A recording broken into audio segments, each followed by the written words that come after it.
Hello, Namaskar everyone.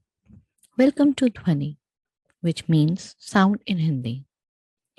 We bring to you resonating sounds created by the actions of women innovators, leaders, experts, and entrepreneurs who are making a difference in their and others' lives.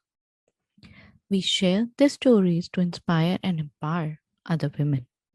Dhvani is an initiative of Innoberry, which is offering a platform for the women to voice their thoughts, struggles, challenges, achievements, highs and lows, and the journey that they have undertaken.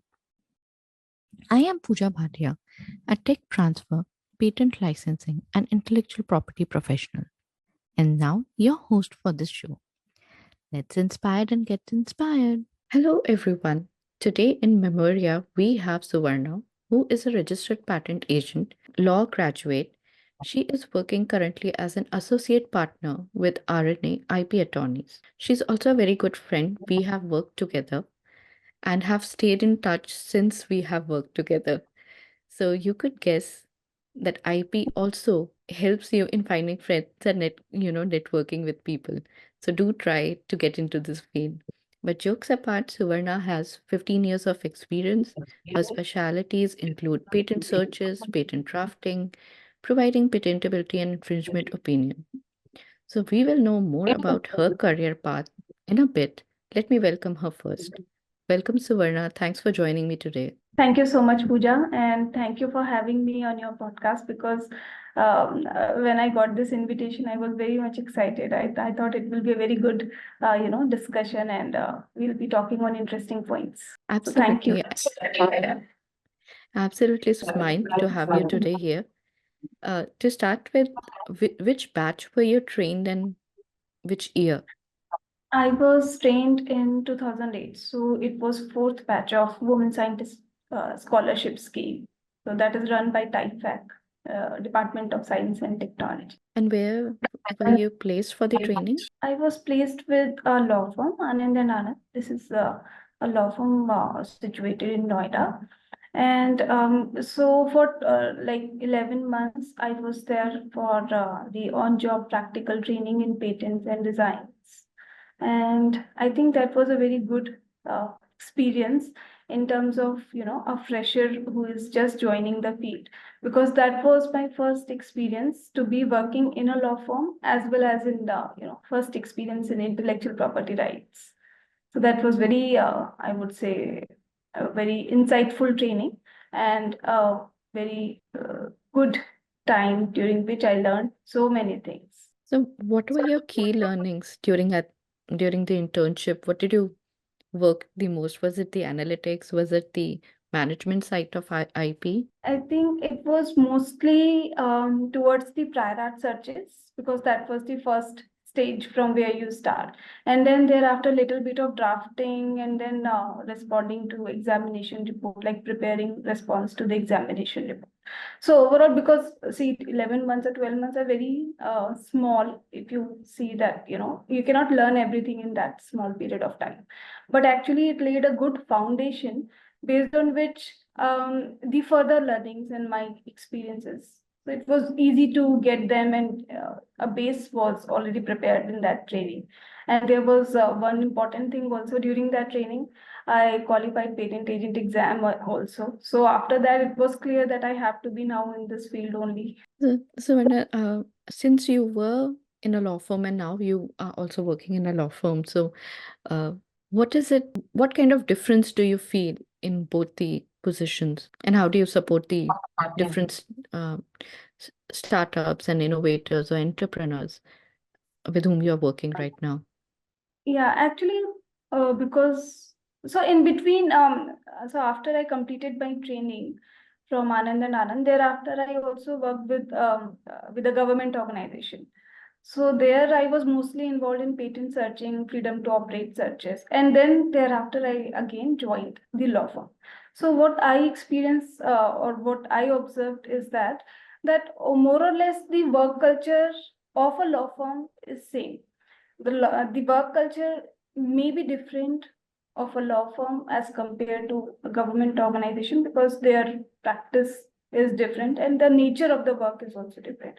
So law firms are mostly like oriented towards, so we do have the deadline task, that what are the deadlines which are coming up for today, for next month, and like that. So it's a kind of very, I would say, strict kind of environment in a law firm, which is required to meet the deadlines of client. That is an interesting thing you mentioned about the deadline part, Suvarna. So, in addition to that, how are you helping these startups or entrepreneurs? So we are involved like in the whole life cycle of a patent application, starting from, advising the startups or researchers that what is their IP. So many times it happens that they share the invention disclosure with us, but the inventors also sometimes they are not able to figure out that what is, the new part. So we advise them, we have discussions with them, and then, we try to figure out that what are the most important steps of the invention, or what is the key features of their technology. And then thereafter we draft patent applications and then file application, and then we take over the complete life cycle, like responding to the examination report, then attending hearing. So we are already on the panel of various government organizations, as well as we have tie-ups with startups also. And this is more of because in last 2 years the startup culture has increased so much. And so we are working with lot of startups for advising to them on patent filing and other types of IP also. So like trademark filing, copyright filing. So in software, like if someone has a computer related invention, a software kind of thing, so we advise them that what is the part that they can get patented and what is the part that they should get copyright. So simultaneous protection should be there for a better scope of protection. So, you are kind of, if I understand correctly, you are kind of giving end-to-end support to any innovator, be it from a startup or from an academic institution. Correct. And Suvarna आपने कहा कि आप सिर्फ startups के साथ नहीं but academic institution and government organisations के साथ भी काम कर रहे हैं सो हर एक स्टेक होल्डर का पर्सपेक्टिव या वे ऑफ वर्किंग डिफरेंट होता है so how do you manage the different stakeholders That is very correct. So I think for managing, what we do is, we generally have a lot of conversations with, I mean, not all the clients, but most of the clients.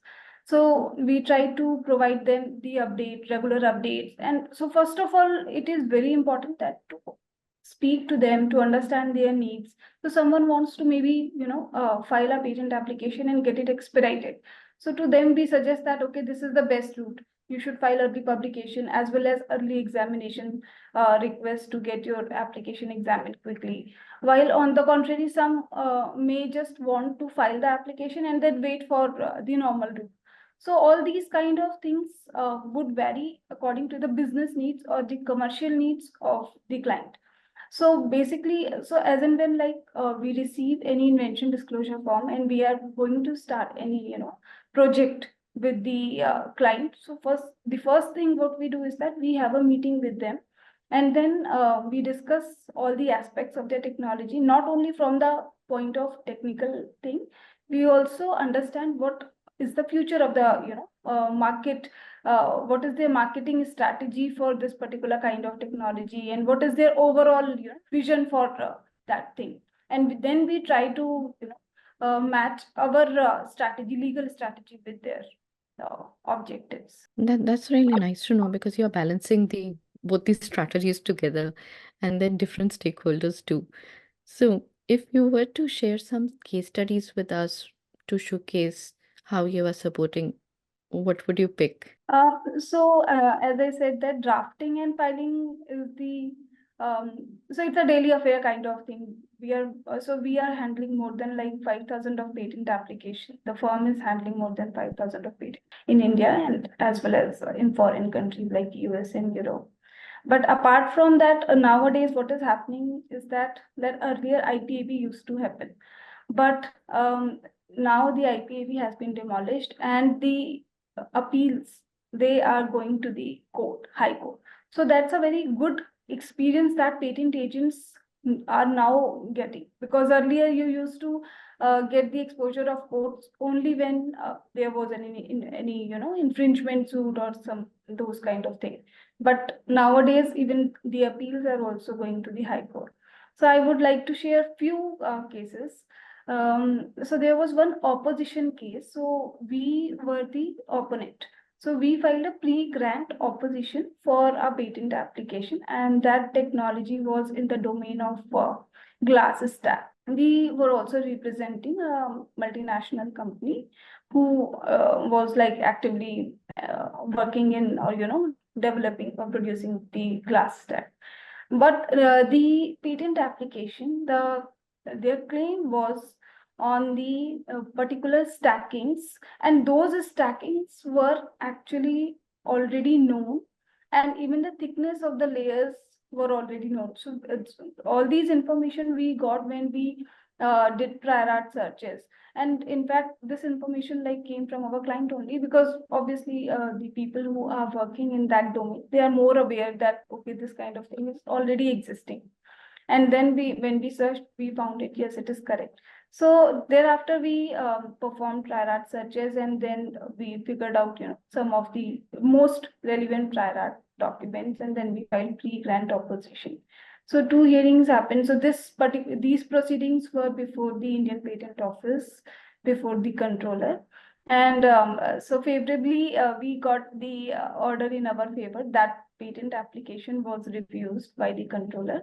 So I think so that is a very interesting kind of case study, because I cannot reveal too many names and all, but it was very the facts of the case were very interesting, and how the other party was also defending their case. So that was also a very interesting point.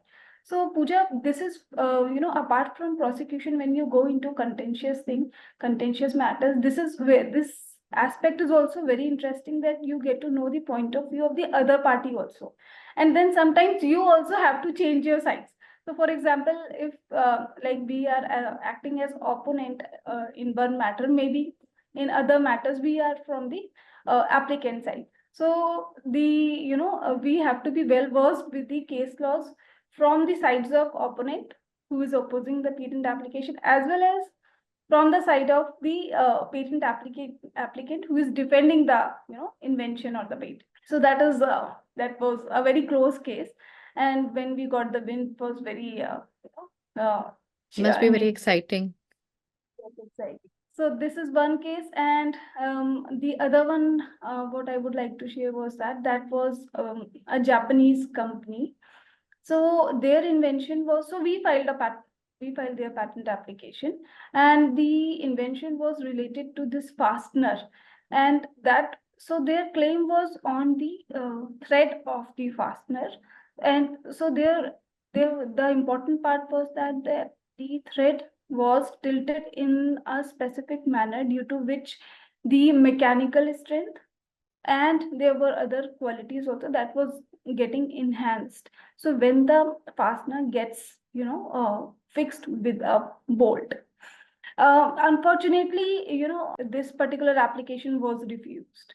And the irony was that the same claims were granted in the other country. So the applicant was client was interested to oppose this decision. So we filed an appeal before High Court, and favorably we got the order in our favor. And the most important thing, I think, which turned the mind of the court and the judge, was that because the inventive step somehow that inventive step was missed by the Indian Patent Office at the time of examination. So that was a big relief to our client, that when we were able to get the patent granted. So, based on the case studies that you have shared, I believe that analytics does play a key role in the entire thing. Very important, very important.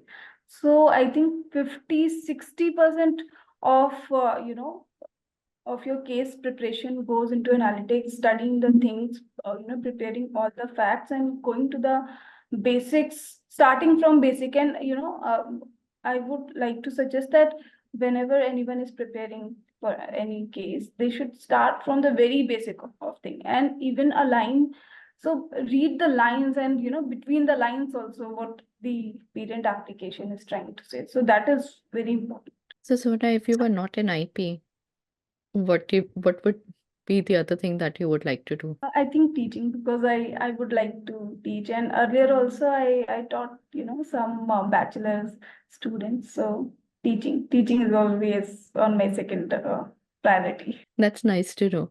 So, you mentioned about the patent agent exam earlier. So, would you like to share any tips for the aspirants, what they should do and what they should not do to clear the exam? I think learn the basics of all the sections in the Patent Act, and so you would also have to remember the rules, because rules are also important to find out the timelines and how the section needs to be implemented. And apart from the Patent Act and rule, I think patent manual also is also very helpful, because it is helping in understanding the section and the objective of the section in a simpler manner. So when we prepared for this exam, so we had only these two resources, like this Patent Act and rules and the manual. Apart from this, we didn't, refer to any other book. So I think in today's era also, these two, I mean, Patent Act and the manual plays very important role. Just try to learn important section, and also how these sections and rules are interpreted. And so there are some questions which I saw in last, question papers, last year question paper. So there are so many questions on the timelines. So try to remember the timelines, because that can also help one in achieving the good marks in paper one. Paper two is little tricky, because that is on drafting. So one have to, practice about drafting of the patent specification. And that would be a difficult part for the candidates who are not into the drafting, or who are not trained in the drafting part. But so they can, go through Google, and there are so many courses also which are available nowadays. So drafting is little tricky, because sections and rules you can learn and understand, but drafting you have to go by practice. Or the other option is to get interned with a law firm to learn, and then you get that practice, and after a year or so, then you sit for that exam. It would be useful that way. And that is how we learn, by doing things. And that is what Suvarna is also trying to say, that we should learn as much as possible before you sit for this exam, or even to gain experience. It is very essential that you learn everything. And she has shared 2 cases which I really found interesting. So thanks a lot, Suvarna, for sharing the case studies as well as the tips. And I hope to have you again to speak on some other topic. Thank you so much, Pooja. Thank you for your time. And yes, I also look forward to speaking to you more often.